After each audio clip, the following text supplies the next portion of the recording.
संस्थापकाय च धर्मस्य सर्वधर्मस्वरूपिणे अवतारवरिष्ठाय रामकृष्णाय ते नमः.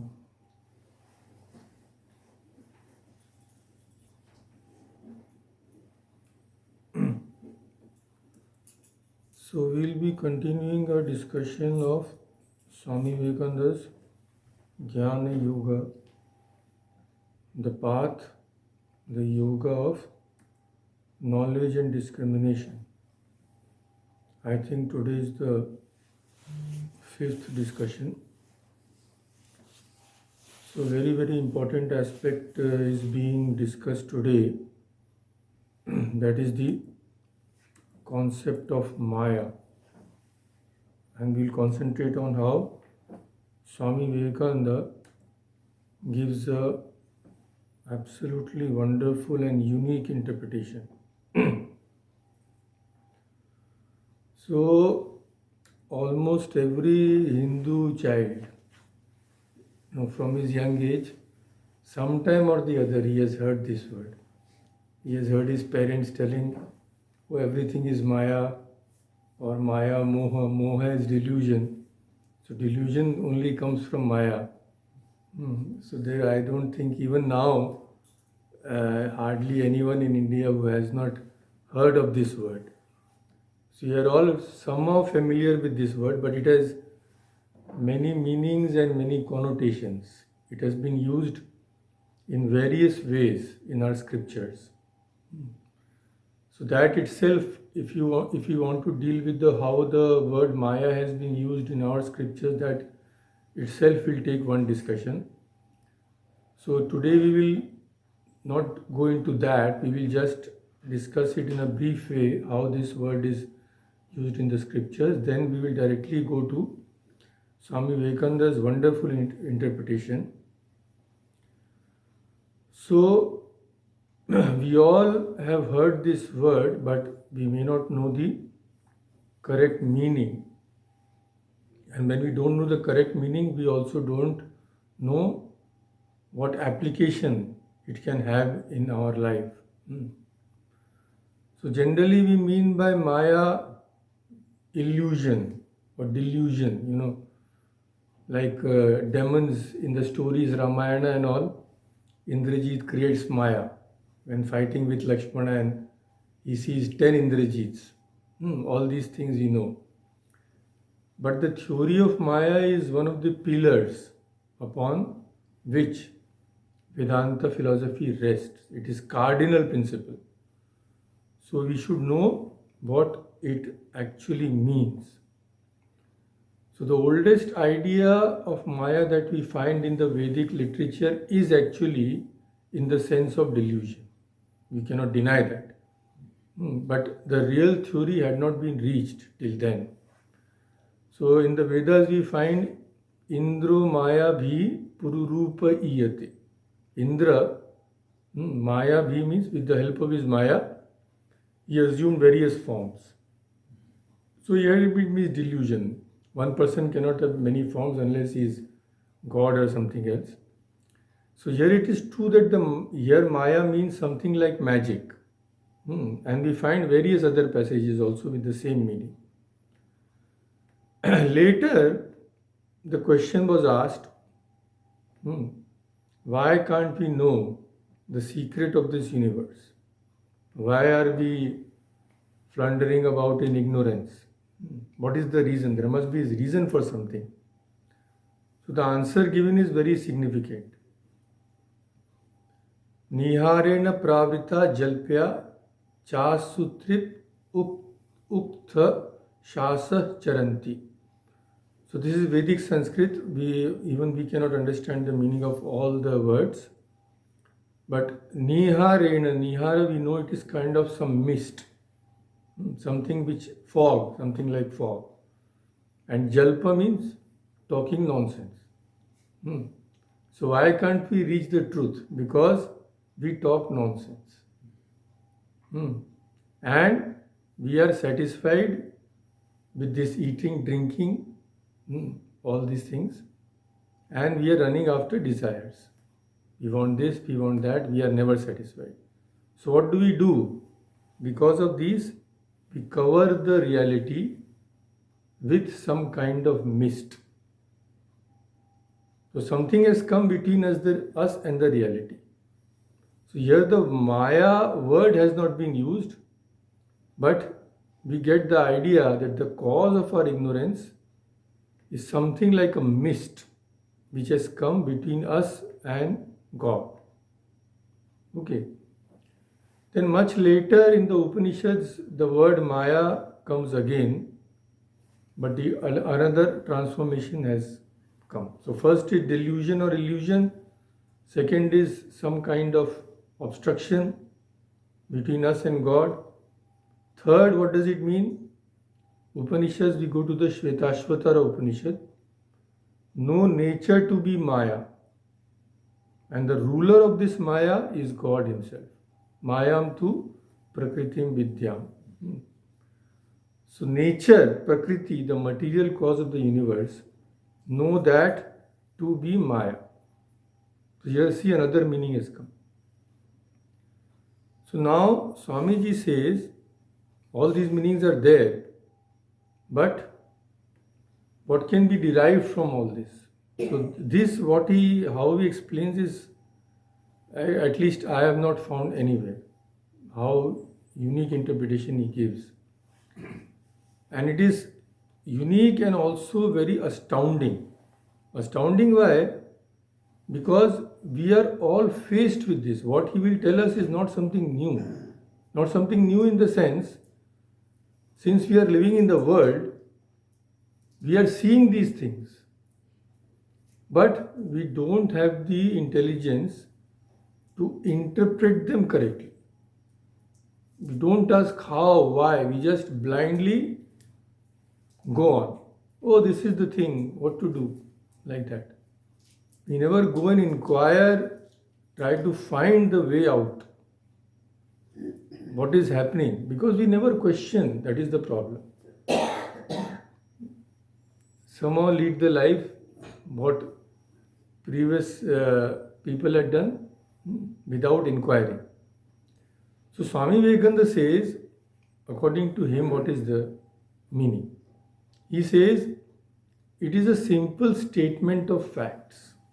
Maya is what? It is just what the world is like. Nothing less, nothing more. So we will say, what is there then? We all know what the world is like. We are every day living, seeing, interacting with the world. But we don't know. Though we see, our vision is not clear. So we cannot interpret correctly. We cannot make sense of out of what we see.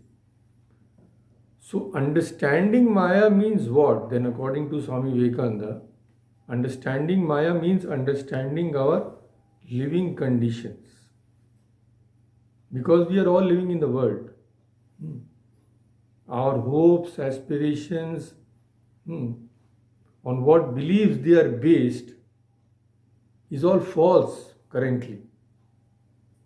It's all based on false premises. It's completely untrue. And the result is, what we are seeing. So we have to know the nature of the world and then change our lives in the correct direction. So what do we see if we really examine our lives? We don't have the intelligence. So let us examine through Swami Vivekananda's eyes. What do we see? We will see contradictions everywhere.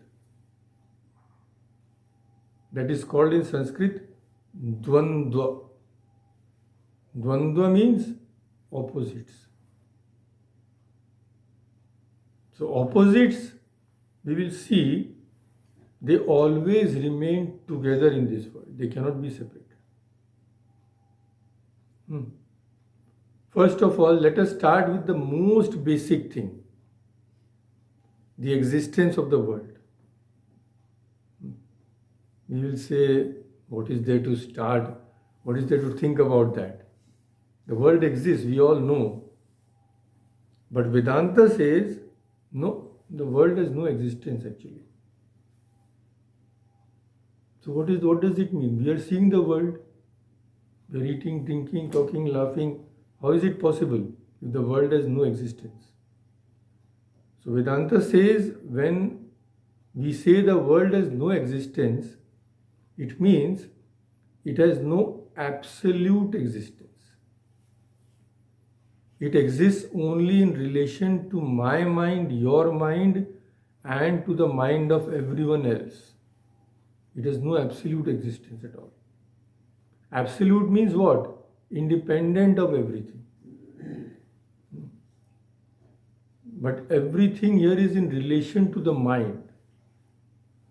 For example, if we go and see in a store something is priced $5. So poor person like me will think $5 is so much. But for you people, you say $5 is nothing. No problem, you can purchase it. So then $5 is more or less. You cannot say. Because the value of that thing changes in according with the person who sees it. So person who is suffering, who is ill, or who is in prison or something, he will see world as a terrible place. But one who is in luxury, one who is healthy, young, etc., he sees this as a beautiful place.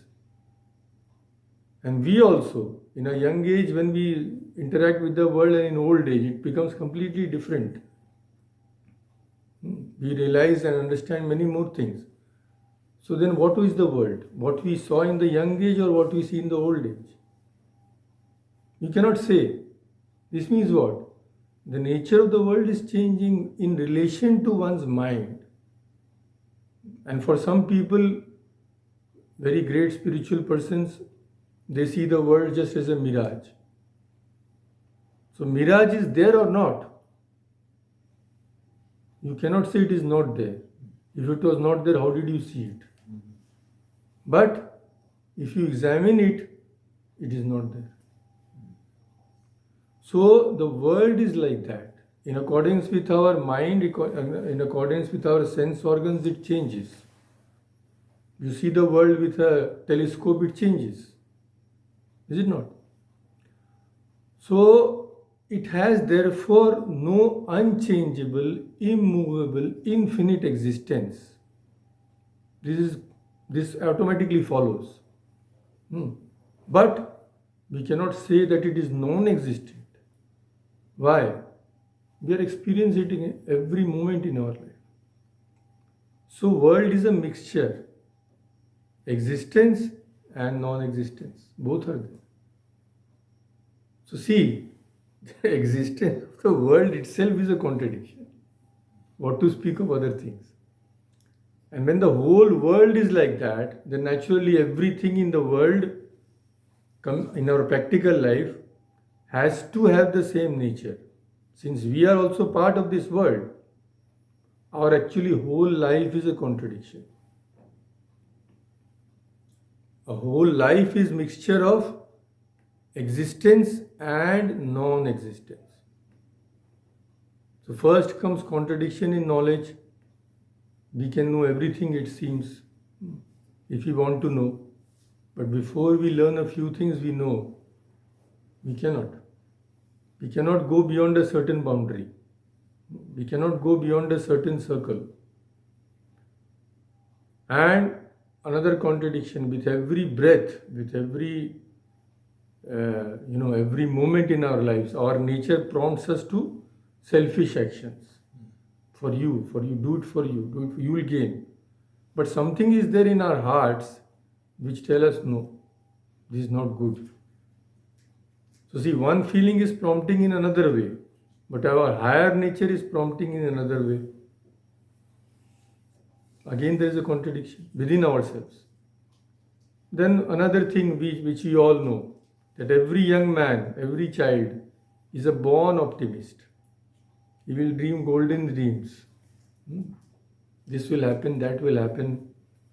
But old age comes, everything is gone.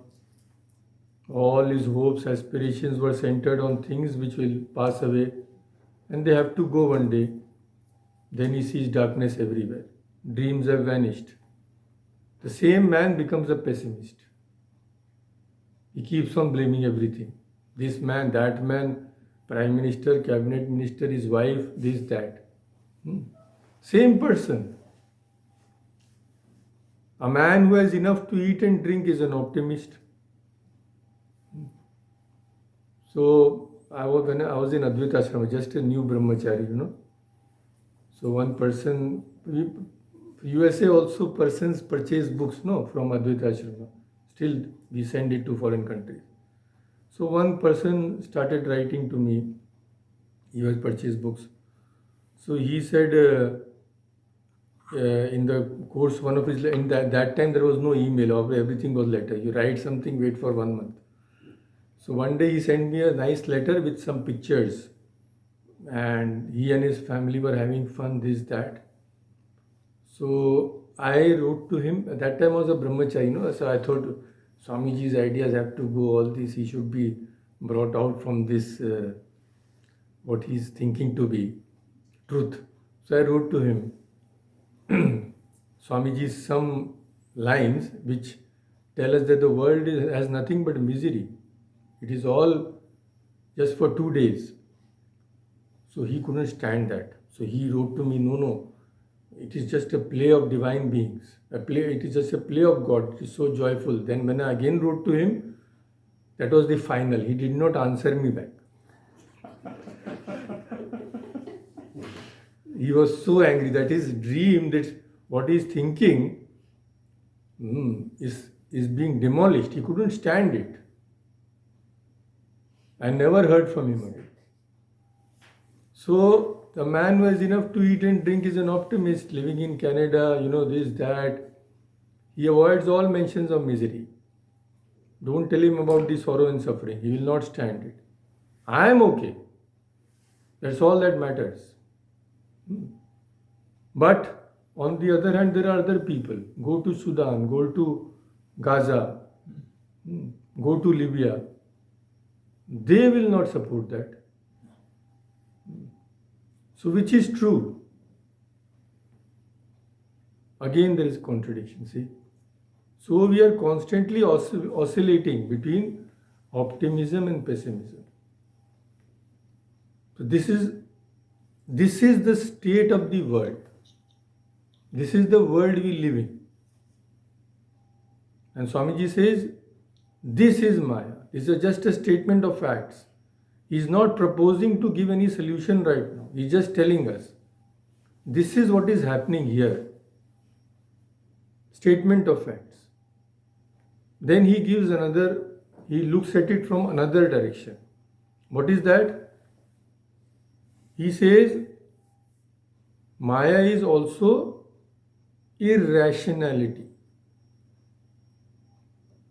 We are irrational.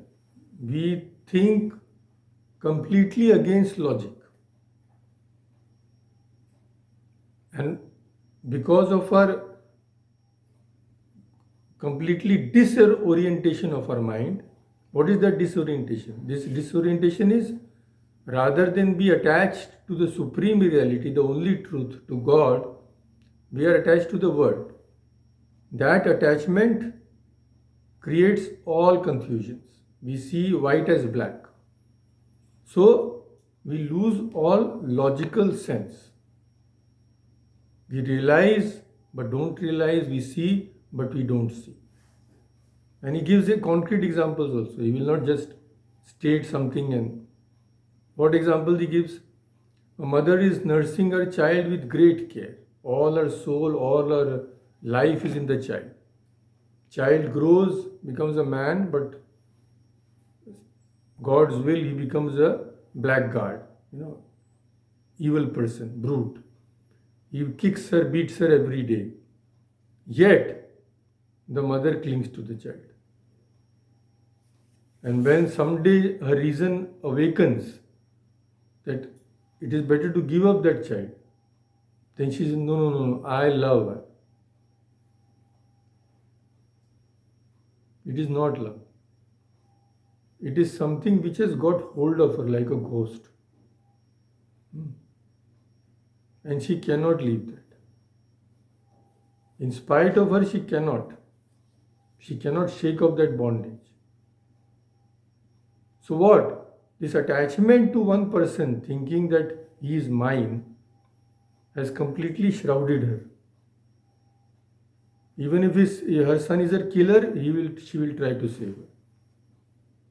And the biggest, see, our scriptures, what do they do? In explanation of these truths, they give us real life characters. Because these are abstract things. Till we see this manifested in some man or woman, we cannot realize what this means. So in real life we may get, but we do not go into detail of each person's life, no. So what do we know? And our faults we cannot even ever see. We think we are perfect. So our scriptures portray characters, the best and the worst. Because it is very easy to see what others are doing. And from that, if we are willing, we can learn. So extreme attachment it shows. In whom? In Dhritarashtra, the father of Duryodhana, Dushasana and all that. He knows very well his son will destroy the whole family, the whole clan. His own wife tells him, his guru tells him, his counselors tell him, give him up. He cannot do it. Completely blind. His blindness is figurative, just to show that he is completely blind. He cannot see. And no sin that his son has not committed. Still he wants to act in his favor. So we have lost all common sense because of our attachment to this world. Swamiji says, we are all after the golden fleece. In the stories it is there, no? There's a pot of gold, another thing is there's a pot of gold at the end of the rainbow. So everyone thinks that pot of gold will be his. But every reasonable man thinks his chance is maybe 1 in 10 million. Or actually no chance at all. But everyone is struggling for that. And this is Maya. Losing our rational thinking. Then another famous example he gives, which is known to us from even our childhood, all Hindus. Death is stalking this earth day and night. But we all think we will live, never die. No question of death. Eternally, we have come to stay. And the famous question asked to Yudhishthira. What was the question? Yudhishthira. What was the question? The Yaksha asked him. What? Yeah. What is the strangest thing? Yeah. What is the strangest thing in the world? What is the greatest, most surprising thing? So Yudhishthira said, every day people are dying. But those who are alive, they think they will never die. They may say, they say, why don't I know I will die? I have made a will, etc. So I know I will die. But we know, still don't know. We don't realize in our heart of hearts that everything here is for 2 days. So these contradictions in our intellect, in our knowledge, in all facts of life, examine anything, any event, we will see this contradiction. So they face us on all sides. And there is the eternal problem of good and evil. We are constantly discussing the happenings of the world, and we are constantly thinking what will happen when this prime minister goes, president goes, who will come, what will he do, etc., etc., etc. But in everything there are two sides. His going may create some advantages, but it may create problem. I mean, it will create problem. It has to be. Another person who comes, suppose, his actions also will create some good, but they have to create some evil. It cannot be, you cannot separate them. But people childishly think that if we keep on doing good, one day the whole world will become good only. Because they say we are evolving, human beings are evolving. One of the features of evolution is what? That evil is becoming less and less. So one day evil will go, only good will remain. But it has not happened in millions of years. Why? Because the argument itself is wrong. It takes two things for granted, which are not correct. First, it takes for granted that good and evil are separate things. So evil will continue to diminish and only good will remain. And secondly, it also takes for granted that good is increasing in the world and evil is decreasing. How do you know good is increasing in the world? We don't know. We just base our suppositions on what we see around us, but our vision is very limited. You ask those people in Israel, Gaza, or other places that, do you see good in the world? Do you think good is increasing? And another supposition that good and evil are separate things. But both of these are wrong. Good and evil are not separate. And who will guarantee that good is increasing?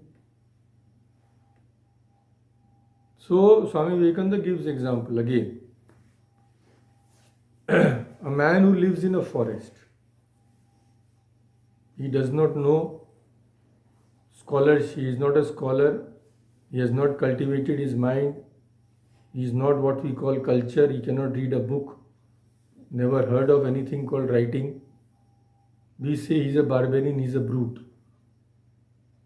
But if he gets injured, he becomes all right in 2 days. And we will die if we get one scratch. We will run to a doctor, one sneeze, run to a doctor. So, who is better? We or he? He's got some drawbacks, but on the physical plane, he is much more better than us. And that famous statement of Rockefeller is there, no? I think his gardener or somebody had great digestion. And Rockefeller could not eat anything at the end. His stomach was completely gone. So he said, I would give my whole wealth for that kind of digestion. Something like that. I'm not sure of, but this is a story like this. So here, what is an event? How can you call it good or evil? You cannot call it good or evil in an absolute sense. We get a stomach ache, we call it very bad, horrible disease, so much pain. But if we don't get a stomach ache, then the whole medical profession will collapse. Thousands and millions of people will be out of jobs. It will be absolutely unbelievable chaos if nobody got ill. So hundreds and millions of people are being supported. Then what will you say? Disease is good or evil? Again a contradiction, hopeless state. So the thing is, going back to our example of that man in the forest, he is completely sense bound, completely bound to his body. When he comes out from that, when he evolves, he becomes cultured, he learns to read and write. So what happens? He begins to enjoy new things, which previously he had no means of knowing. He did not know what it is to read good book, what it is to enjoy good music. So when he comes out of that savage state, he develops higher power of enjoyment. So we say he's progressing. But he also increases his power of suffering because the nerves become finer in a cultured man. So in every society, Swamiji says, when the ignorant man, savage man, if you tell him some, you abuse him or nothing, he doesn't feel anything, he doesn't bother. Unless you beat him, he will not feel anything. But when he becomes a gentleman, one word that gentleman cannot bear. What was nothing to him earlier in the savage state, now his nerves have become refined. Neither will he hurt anybody. That savage man will bash somebody's head at no problem he has. But when he gets cultured, neither will he hurt anybody, nor can he stand being hurt in even a very fine sense. So our powers of being happy are increasing. But along with that, our power of suffering also increases. You can't get up. The more we progress, there are more avenues open to pleasure, but equal avenues will be open to pain. You can't avoid. Our whole life is in search of this, trying to avoid this. It cannot be done. So, again, he gives the same example along the same lines that reformers arise in every society. They say that learning, wealth, and culture should not be in a few hands, and they make them accessible to all. But again, same thing. As culture comes, physical happiness lessens. Knowledge of happiness brings the knowledge of unhappiness also. So which way then can we go? This whole universe is dvandva, pairs of opposites. There is a song also we sing, no? Thakur, Sri Ramakrishna's song. Dharma dharmo sukho dukkho jala. Dvandva khela majhe nahi nistar. Nistar means there is no chance of any peace here. Why? Dharma, sukh, dukh means happiness and misery. You cannot separate them. So, first point, the least amount of material prosperity we enjoy is causing the same amount of misery elsewhere. They have to go together. If we enjoy good health, we are depriving a doctor and some medical pharmaceutical company from its income. And in the world, there are so many terrible things happening. Animals are living upon plants. Men are living upon animals. Worst of all, men are living upon each other. Other men are exploiting. This is going on everywhere. And this is Maya, he says. Save the deer. If you save the deer, you will kill the tiger. Is it not? Both of these go together. So which is true? Both are true. When we earlier we used to see cricket matches and all, when India won, there was so much joy. Especially India, Pakistan, when there used to be cricket match. But if it was joy here, the whole country of Pakistan was mourning. And when they won, whole India, a newspaper, brickbats against the test team. This fellow didn't do right, this fellow that. So, what will you say? Is it a win or a loss? It is both. Win for some means loss for something. Otherwise, against whom are you winning? So, one cannot be conceived without the other. That is why Saint Augustine, a very famous saint of Christianity, has said, some things, actually not some things, all things in the world, are interdependent in such a way that you cannot conceive of one without the other. You cannot conceive of mountains without valley. You cannot conceive of light without darkness. So many concepts contain the idea of the other that we might take this duality to be a law of reality. All saints are speaking the same language. Consider light and shadow. A shadow is a darkness cast by an object blocking the light. So if there was no light, there could be no shadow.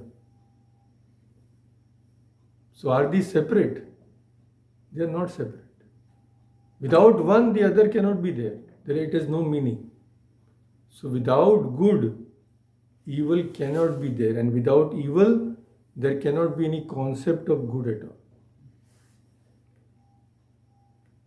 So these things are going on day and night and will continue to go on. So what is the solution? Where, what is the solution? You're a young person, optimistic person.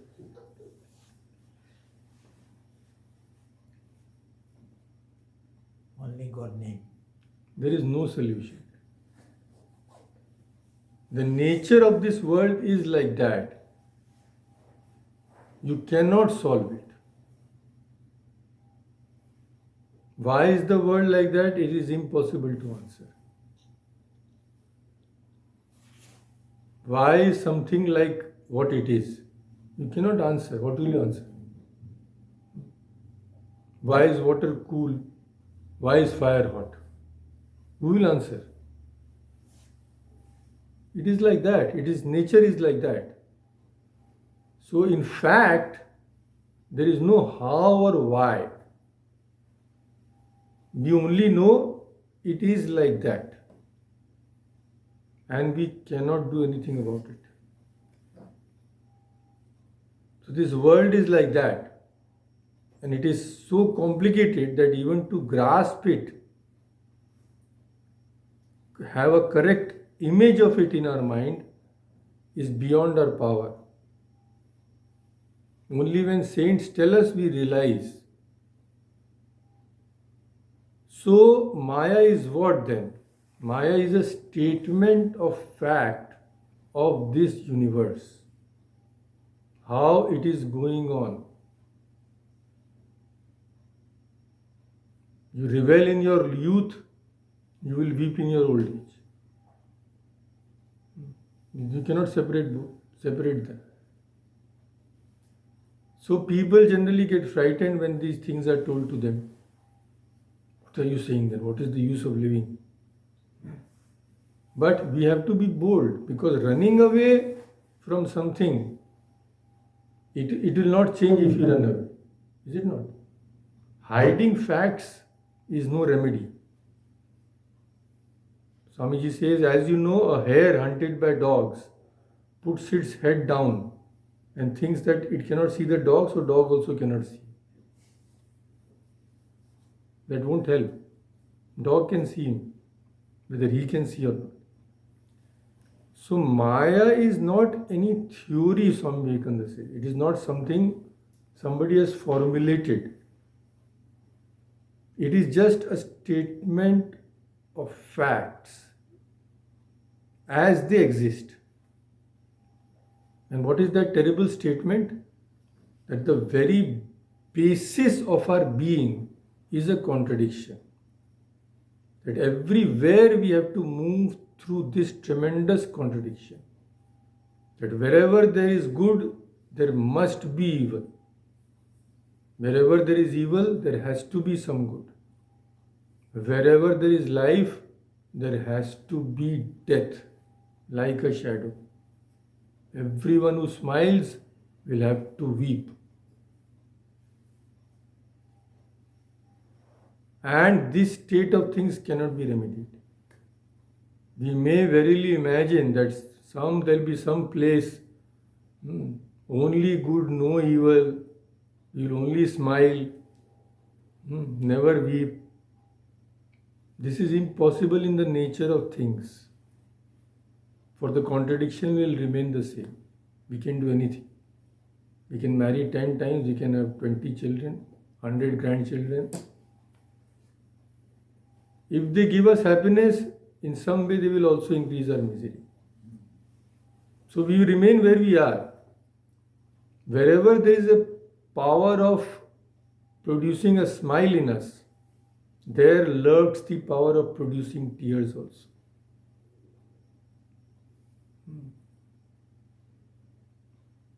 So we cannot have only one. They always go together. But unfortunately, our whole life is trying to separate the two. We are trying to do what is impossible to do. So we have to fail. And then when we fail, we start weeping. There is a wonderful verse in the one of our scriptures, Vairagya Shatkam of Bhartrihari. In enjoyment, there is fear of disease. In social position, the fear of falling off. So only the president will have the fear of leaving his post. No, we won't have that fear. So if there is a post, you'll be afraid of losing it. If you have wealth, then you are always afraid somebody will come and steal it. If you have honor, there will be fear of humiliation. In power, the fear of enemies. In beauty, the fear of old age. So everything in the world, there has to be fear associated with it. We can be freed from this fear when we renounce. You have to renounce both. You cannot have one. So, thus the Vedanta philosophy is neither optimistic or pessimistic. It voices both these views and takes things as they are. It will not show you some castle in the air. It admits that the world is a mixture of good and evil, happiness and misery. And it tells us, if you increase one, the other has to increase. There can never be a perfectly good or bad world, because the idea itself is a contradiction. So what is the secret revealed by this? What is the secret revealed by this analysis? What can we learn from that? That good and bad are not separate cut and dried existences. There is not one thing in the world which you can label just good and good alone. There is not one thing in the universe you can label as bad and bad alone. The same thing which is producing misery in one person may produce happiness in another. The fire that burns the child may cook a good meal for us. The same nerves that carry the sensation of happiness also carry the sensation of misery. So searching for unmixed happiness is a fool's endeavor. It cannot be done. But unfortunately, we find it only right at the end. Better to realize it now, when there is time. So this is true of everything, all enjoyments. All sense enjoyments, all intellectual enjoyments, all enjoyments the human mind is capable. They are nothing. Why? Because they are within Maya. Within this network beyond which we cannot go. So whole life we can spend infinitely. We cannot go beyond. Whenever we try to little get enjoyment, a whole mass of misery has to come. Today or tomorrow. So it is awful. But if you consider, this is the only explanation. This is the only true portrayal of the world's character. And we are all in it. It is a very difficult and intricate thing to understand. It has been preached by saints and sages everywhere, taught everywhere. But we don't believe it. Yeah, he has said, he has to say something. Vivekananda was told to preach by Ramakrishna, he preached and forget about it. It has no relevance now. These are eternal spiritual truths. They had relevance millions of years ago, they have relevance now, they will be the same. This is not something like newspaper or some news which will go out of fashion. No. These are eternal principles which govern this universe. They cannot be false. But we don't believe. If we believed, the whole life would change. All worldly pursuits would finally cease, but at least it will decrease. We will get sleepless nights. Then what is the way out? What to do? But we just hear one moment, then we go and dye our hair black again. So that is our condition. That is why we run in a circle and never reach anywhere. So, what does it show? It shows something very terrible. Because everything is futile. All worldly pursuits are simply nonsense. Time will come. Time they call the avenger. You cannot defeat it. Once it will conquer you. Time the avenger comes and nothing is left. We may try to forget it. It won't be of any use. In Second World War, you know what happened? So, when it was certain to everybody except Hitler that Germany would lose. Hitler was, till the end, he was moving his generals, imaginary army. There were no armies and he was moving them. Then, of course, he committed suicide. So, people knew we are finished. And they were getting news that Russians are coming. And the atrocities they had committed in Russia, then they will finish us. Upon the common man, such terrible things the Germans had done. So will Russians leave them? They knew. So what did they do? Just to forget, you cannot escape, they are surrounded. They started drinking, having parties and all that, whatever they had. So try to forget it. Catastrophe is on hand. Try to forget it. Forgetting, is it the solution? They will come. So we may try to forget it, Swami Vivekananda says, by eating, drinking, dancing and other vain attempts. Go somewhere. Do this, do that. Try to forget it. Don't remind us. If you remind, they will be angry. So try to forget, and when we try to forget, what will happen? We will become paralyzed. So we are trying to forget, we are trying to create oblivion by all sorts of sense pleasures, all silly things. And he says, this is Maya. What is the world? He quotes. I will quote from Swami Vivekananda's poem.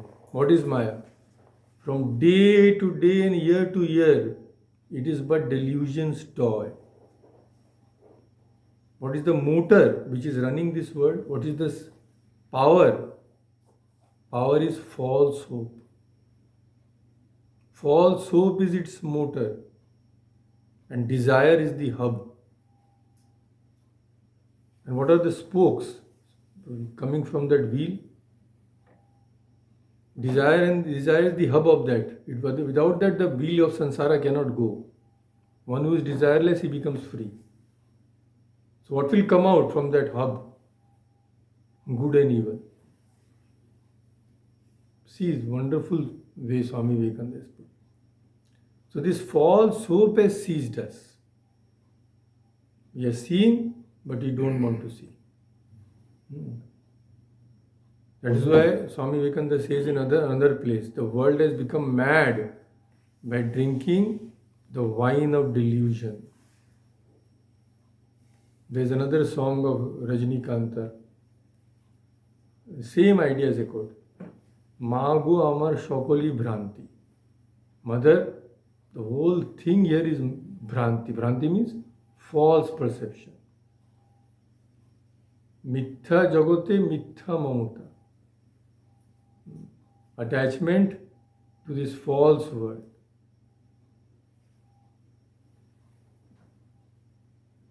So this is the situation. Now comes the question of how to go beyond this. There cannot be a solution in the world. This is true. So when it will be like that, then what is the solution for us? On the whole, it cannot be changed. Because whatever you try to do good, some evil will be created somewhere. But don't we do good then? We will do good still. So that is another topic. And Swami Vivekananda has also explained that very well. But this much is true. If we want to be free, we have to be free from both. Renounce both. If you keep one, other will come naturally. You cannot stop. That is why if you read Sri Ramakrishna's life, he offered Mother everything. He offered Divine Mother everything. Take your good, take your evil. Take your dharma, take your adharma. He did not say, take your evil, leave good to me. He only kept one thing, which is truth. Because he has taken a vow to give up everything. If he gives up truth also, that vow has no significance at all. And another sense may be also interpreted that he did not give truth. Means what? The only truth in the world is God. So giving up truth means giving up God. Because without completely being rid of everything which the whole world has to offer, whether it be good or evil, without getting rid of that attachment to both, freedom cannot be ours. There is no question.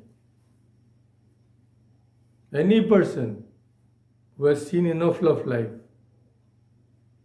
in his end you go and ask him, what have you finally got? Nothing has remained. If he has done some good work, noble work, at least that satisfaction will be there. That much. So along with us, when we go, only our karma will go. Sons, daughters will not go. Daughter-in-law, sons, daughters, grandchildren, nothing will go. Still we are running after that. Why? This is something which has caught hold of us. Without that, our life has no meaning. We have not even got a glimpse of anything. We have not heard of anything which is beyond. Yes, God is there, but God is only for giving these things. God, give me this, give me that. That is the place of God. Nothing more. So we have to realize this, have faith in this, believe in this with all sincerity. If we do this, nobody else will gain, but we will be the gainers. So whenever people are told to give up anything, bas, if you want to empty the lecture hall, just tell people to give up something immediately. But that is the central cardinal teaching. You are giving up, yes, but you are giving up lower for the higher. No, nobody is, all saints and sages were not madmen. That they will tell you to give up something good.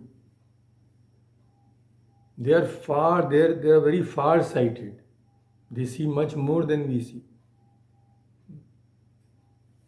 So we should have, and our own experience will tell us that what we have discussed today, each and every sentence is true.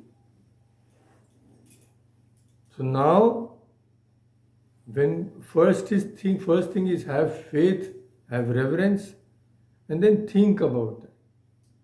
Seriously.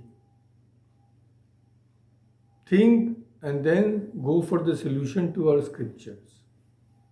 Learn from that. Otherwise, it will be the same thing. Same cycle will follow. No change. So, naturally, we have no time to see that aspect where Swami Vivekananda gives the details. Of course, the whole spiritual life, whole spiritual practices, all the Shastras, all the Puranas, Vedas, they have only one aim, to show how to go beyond. So it cannot be put in a few words because we are always discussing that in some aspect. But of course, Swami Vivekananda has also given his wonderful insight on that. But today we'll have to stop. So let us stop today. I'll just share the points. Those who are online also, and final synopsis. Share.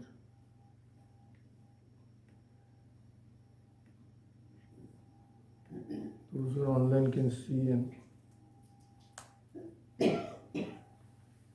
so in a brief manner, the various meanings of the word Maya. First of all, we saw that it is some sort of a magic. In the scriptures it is said Indra assumed various form through Maya. Then something which has covered the ultimate reality, another meaning. Something has come between us and God, and that is Maya. Third meaning, Prakriti or nature. Nature is Maya and the ruler of this Maya is God. Fourth, statement of facts. Our whole life is a contradiction, a mixture of existence and non-existence. And we also saw that it is because of our attachment we become irrational. And of course, that irrationality, that attachment also covers up the reality. So final, in one sentence, if you have to condense, for our individual, this is on the world, universal level. On an individual level, what is the lesson? The lesson is in the last sentence.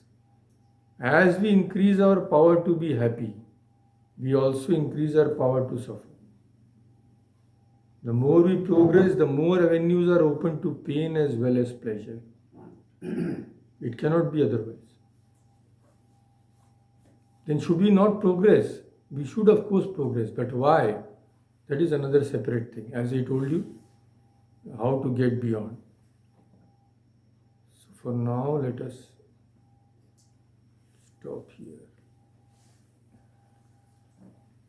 Om Shanti Shanti.